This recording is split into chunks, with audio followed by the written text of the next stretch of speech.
Maligayang pagbabalik sa gabay at kapalaran horoscope para sa iyong pang-araw-araw na horoscope ngayong ika-1 ng Setyembre, 2024. Sa araw na ito, tayo ay pinapaalalahanan na ang mga bagay na pinapahalagahan natin ay maaaring mag-evolve. Ang planetang Uranus ay nagsimula ng kanyang retrograde sa sektor ng Taurus, kaya't mas mabuting mag-reflect tayo sa ating mga priorities.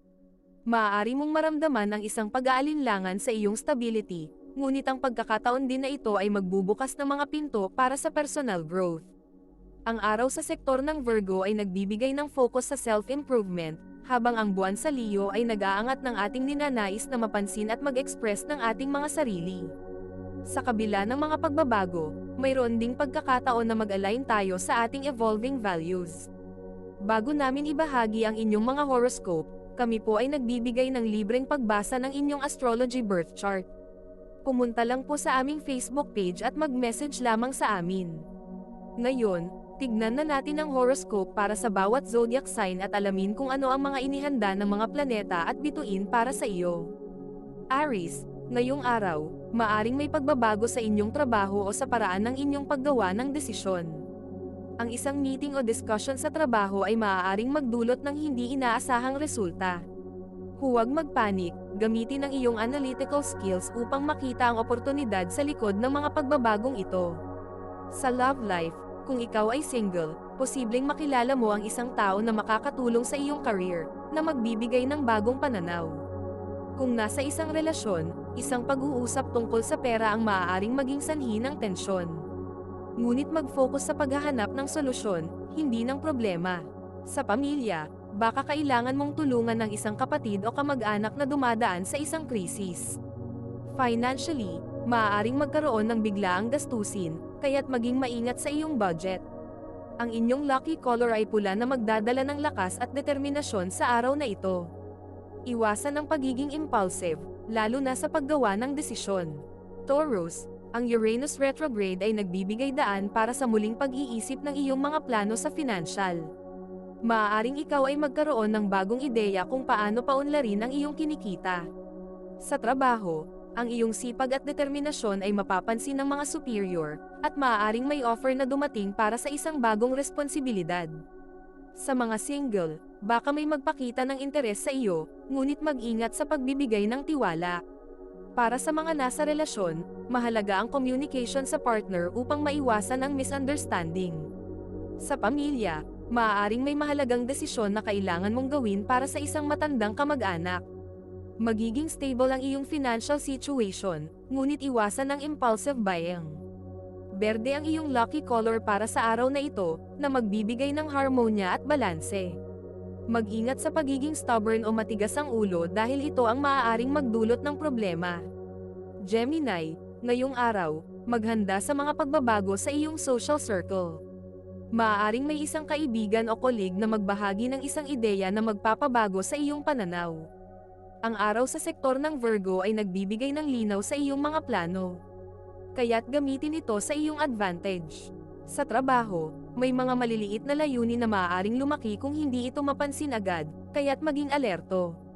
Sa mga single, maaaring makipag-date ka sa isang tao na kilala mo na, ngunit ngayon mo lang tunay na makikilala. Kung nasa relasyon, maaaring magkaroon ng minor conflict tungkol sa schedule, kaya't planuhin ang mga bagay ng maaga. Sa pamilya, posibleng may bata na nangangailangan ng iyong atensyon, kaya't ibigay ito. Financially, hindi ito ang oras para sa malalaking investments.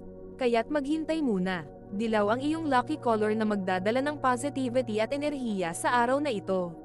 Mag-ingat sa pagiging pabaya, lalo na sa mga maliliit na bagay na maaaring magresulta sa mas malaking problema. Cancer, ngayong araw ay magtutuon ka sa iyong home life. Maaaring may kailangan kang ayusin sa bahay na matagal mo nang iniiwasan.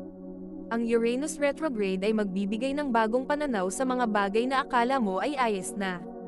Sa trabaho, maaaring may isang proyektong babalik sa iyo para muling ayusin o pagandahin. Kung ikaw ay single, maaaring may lumapit sa iyo na may parehong interes sa home improvement o hobbies. Kung nasa isang relasyon, magandang araw ito para pag-usapan ang mga plano para sa inyong future home. Sa pamilya, maaaring kailangan mong maglaan ng oras para sa isang mahal sa buhay na dumadaan sa isang emotional na sitwasyon. Sa financial, mas mabuting ipagpaliban muna ang pagbili ng mamahaling gamit. Puti ang iyong lucky color na magdadala ng peace at clarity sa iyong isipan. Mag-ingat sa pagiging overly emotional, lalo na sa mga sitwasyon na kailangan ng practical na desisyon. Leo, para sa iyo, ang araw na ito ay magbibigay ng pagkakataon para ipakita ang iyong pagkamalikhain. Ang buwan sa iyong sign sector ay nagdadala ng spotlight sa iyong mga talents, kaya't samantalahin ito. Sa trabaho, maaaring magkaroon ka ng pagkakataon na manguna ng isang project na magbibigay ng recognition sa iyo. Sa love life, kung single, may isang tao na maa-attract sa iyong confidence at creative energy.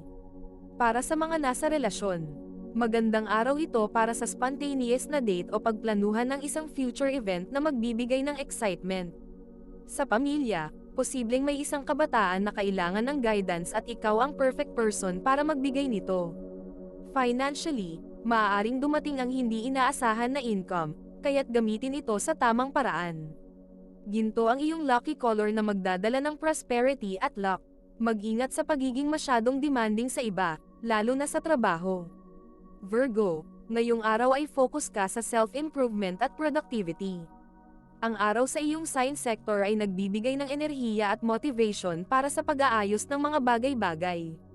Sa trabaho, maaaring makahanap ka ng mas efficient na paraan para gawin ang iyong mga tungkulin, na magpapabilib sa iyong mga kasamahan. Sa love life, kung single, maaaring magkaroon ng pagkakataon na makilala ang isang tao na pareho ang values at goals sa iyo.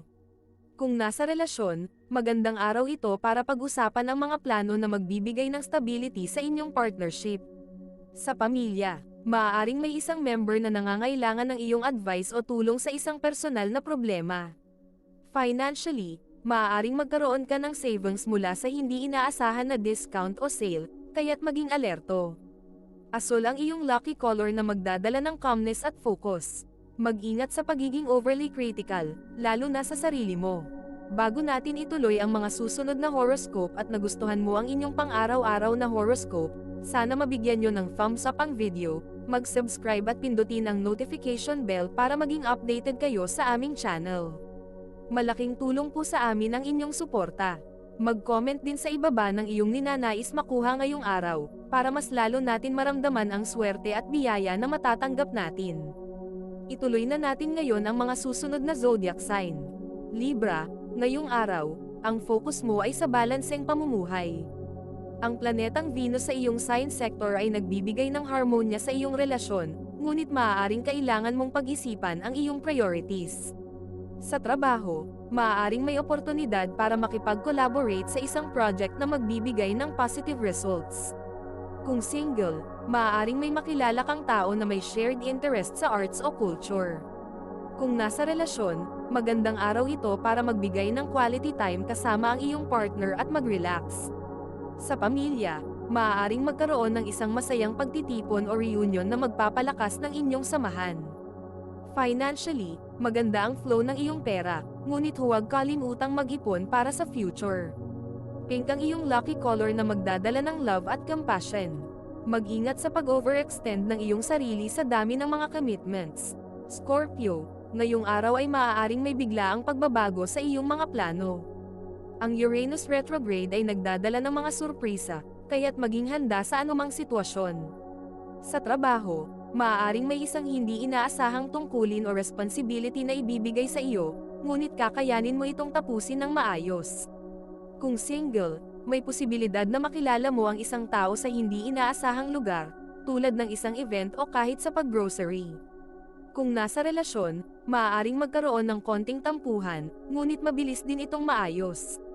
Sa pamilya, maaaring may kailangan kang asikasuhin na related sa property o legal matters. Financially, may darating na pera mula sa isang investment o project na matagal mo nang pinaghirapan. Maroon ang iyong lucky color na magdadala ng lakas at determinasyon. Mag-ingat sa pagiging possessive o masyadong controlling, lalo na sa mga relationships. Sagittarius, ngayong araw, maghanda sa mga bagong adventure at opportunities. Ang buwan na nasa sektor ng Leo ay nagdadala ng excitement at creativity, kaya't gamitin ito sa iyong advantage. Sa trabaho, maaaring may isang bagong project na magbibigay sa iyo ng pagkakataon na mag-travel o mag-explore ng ibang lugar. Kung single, maaaring makilala mo ang isang tao habang ikaw ay nasa isang trip o event. Kung nasa relasyon, magandang araw ito para magplano ng isang getaway kasama ang iyong partner. Sa pamilya, maaaring may isang mahal sa buhay na magbahagi ng magandang balita na magdudulot ng saya sa lahat. Financially, magandang pagkakataon ito para mag-invest sa isang bagay na magbibigay ng long-term benefits. Purple ang iyong lucky color na magdadala ng inspirasyon at intuition. Mag-ingat sa pagiging masyadong optimistic at hindi nag-iisip ng practical. Capricorn, ngayong araw ay focus ka sa iyong career at professional growth. Ang Uranus retrograde ay nagbibigay ng insight sa mga long-term goals na nais mong abutin. Sa trabaho, maaaring may isang opportunity na dumating para sa promotion o advancement, ngunit kailangan mong magpakita ng leadership at commitment. Kung single, maaaring makilala mo ang isang tao na may parehong ambisyon at goals sa iyo. Kung nasa relasyon, magandang araw ito para pag-usapan ang inyong future plans at goals bilang isang couple. Sa pamilya, maaaring kailangan mong maglaan ng oras para sa isang mahal sa buhay na nangangailangan ng iyong gabay. Financially, maaaring dumating ang isang offer para sa additional income, kaya't suriin itong mabuti. Brown ang iyong lucky color na magdadala ng stability at practicality. Mag-ingat sa pagiging masyadong focused sa trabaho na nakakalimutan mo na ang iyong personal life.